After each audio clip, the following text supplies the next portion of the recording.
If you want to improve your hair growth, then this video is for you. In this video, I'm going to be showing you how to make this very concentrated moringa hair oil, so stick around. To make the moringa hair oil, of course, you're going to be needing some moringa powder. If you want to know how to make this moringa powder by yourself at home, then make sure to check one of my previous videos. I'll drop the link in the description box where I made this moringa powder from scratch. Moringa powder improves blood circulation to the scalp, which in turn promotes hair growth. I'm going to be using just 2 spoons of the moringa powder to make this oil. The full list of the ingredients and their accurate measurements will be at the end of this video, so make sure you watch till the end. And now we're going to add the next ingredient, which is our oils. I'm using a combination of castor oil and olive oil. I've already mixed them together in this bottle. So this is a mixture of castor oil and olive oil.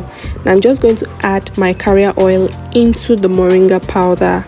Castor oil and olive oil are both really good carrier oils for the hair, but you can also use other carrier oils that you have. After adding in my oil, I'm just going to give this a good mix and make sure that everything is well combined. If you're finding this video helpful, please make sure you hit that like button and drop a comment. Once the oil and the moringa powder are well combined, we're going to go ahead and infuse this using the double boiling method. So I'm just going to drop this in a pot of boiling water and I'm going to stir it occasionally. What we're trying to do is to infuse the moringa powder into the oil. This is the hot infusion method, which means we are using heat to get our oil infused, but you can also use the cold infusion method. All you have to do in the cold infusion method is to cover this mixture up for a few weeks or even months, and then your oil will be infused.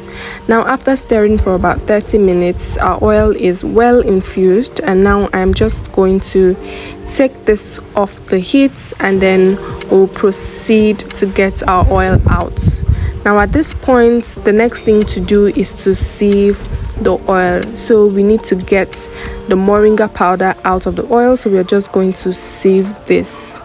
You would notice that I doubled my cheesecloth, and that's because I want my oil to be well strained.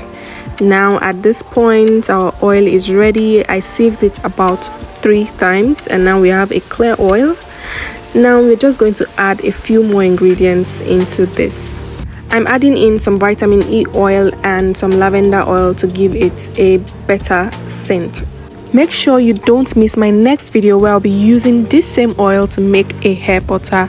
Turn on your notifications so you don't miss that video. Trust me, it's going to be amazing. As I said before, this oil is great for hair growth. It's going to help you improve your hair growth. All you need to do is apply it directly on the scalp and watch the magic happen. Now that you found this video helpful, why don't you like this video, drop a comment, subscribe and turn on your notification bell. Bye.